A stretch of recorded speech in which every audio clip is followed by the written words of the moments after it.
નમસ્કાર. હર હર મહાદેવ. મહાશિવરાત્રિના દિવસે ભોળાનાથની પૂજામાં 13 ભૂલો ના કરતા, નહીંતર તમને પૂજાનું પૂરું ફળ નહીં મળે અને તમારું ભાગ્ય મુશ્કેલીઓથી ઘેરાઈ જશે. 1.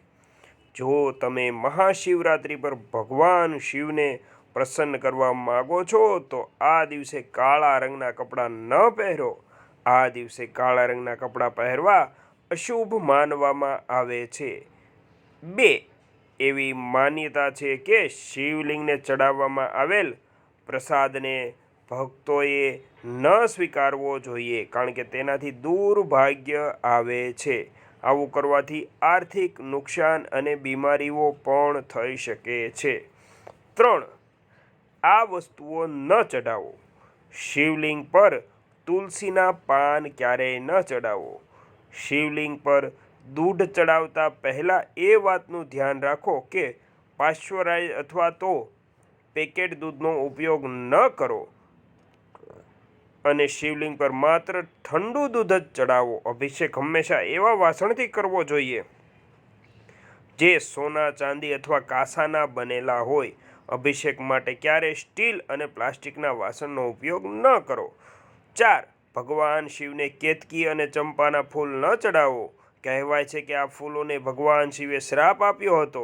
કેતકીનું ફૂલ સફેદ હોવા છતાં તેને ભોલાનાથની પૂજામાં ન ચડાવવું જોઈએ. 5. શિવરાત્રિ વ્રત સવારે શરૂ થાય અને બીજા દિવસે સવાર સુધી ચાલુ રહે છે.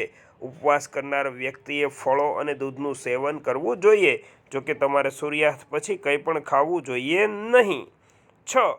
ભગવાન શિવની પૂજામાં ભૂલથી પણ તૂટેલા ચોખા ન ચડાવવા જોઈએ. અક્ષત એટલે અખંડ ચોખા તે પૂર્ણતાનું પ્રતીક છે. તેથી ભગવાન શિવને અક્ષત અર્પણ કરતી વખતે ખાતરી કરો કે ચોખા તૂટી ન જાય. 7. સૌથી પહેલાં શિવલિંગ પર પંચામૃત ચઢાવવું જોઈએ. પંચામૃત એટલે દૂધ, ગંગાજળ, કેસર, મધ અને પાણીનું મિશ્રણ.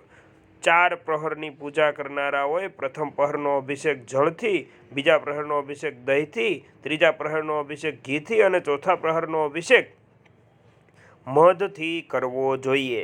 8. શિવરાત્રિ પર શિવને 3 પાન સાથે બેલપત્ર અર્પણ કરો અને અર્પણ કરતી વખતે દાંડી તમારી તરફ રાખો. તૂટેલા કે વિકૃત પાન ન ચડાવવા જોઈએ. 9.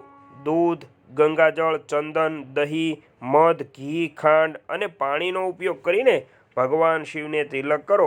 જો કે ભોલેનાથને અનેક ફળ અર્પણ કરી શકાય છે, પરંતુ શિવરાત્રિ પર આલુ અર્પણ કરવું જ જોઈએ, કારણ કે આલુને દીર્ઘાયુનું પ્રતીક માનવામાં આવે છે. 10. એવી માન્યતા છે કે શિવલિંગ અથવા ભગવાન શિવની મૂર્તિ પર માત્ર સફેદ રંગના ફૂલ જ ચડાવવા જોઈએ, કારણ કે ભોલાનાથને સફેદ રંગના ફૂલો ખૂબ જ પસંદ છે. ભોલાનાથને પ્રસન્ન કરવા માટે તમે શિવરાત્રિ પર ચંદનનું તિલક લગાવી શકો છો. શિવલિંગ પર ક્યારેય કુમકુમ તિલક ન લગાવો. જોકે ભક્તો માતા પાર્વતી અને ભગવાન ગણેશની મૂર્તિઓ પર કુમકુમ તિલક લગાવી શકે છે. 11. આ દિવસે સવારે મોડે સુધી ન સૂવું જોઈએ. વહેલા ઉઠો અને સ્નાન કર્યા વગર કંઈ ખાશો નહીં. વ્રત ન હોય તો પણ સ્નાન કર્યા વિના ભોજન ન કરવું. 12. શિવરાત્રિ પર ભક્તોએ સૂવાના બદલે જાગતા રહેવું જોઈએ. રાત્રિના જાગરણ સમયે ભગવાન શિવના ભજન અને આરતી કરવી જોઈએ. બીજા દિવસે સવારે સ્નાન કર્યા પછી પ્રસાદ લઈને ભગવાન શિવને તિલક કરીને ભગવાનનો ઉપવાસ તોડી શકાય છે. 13.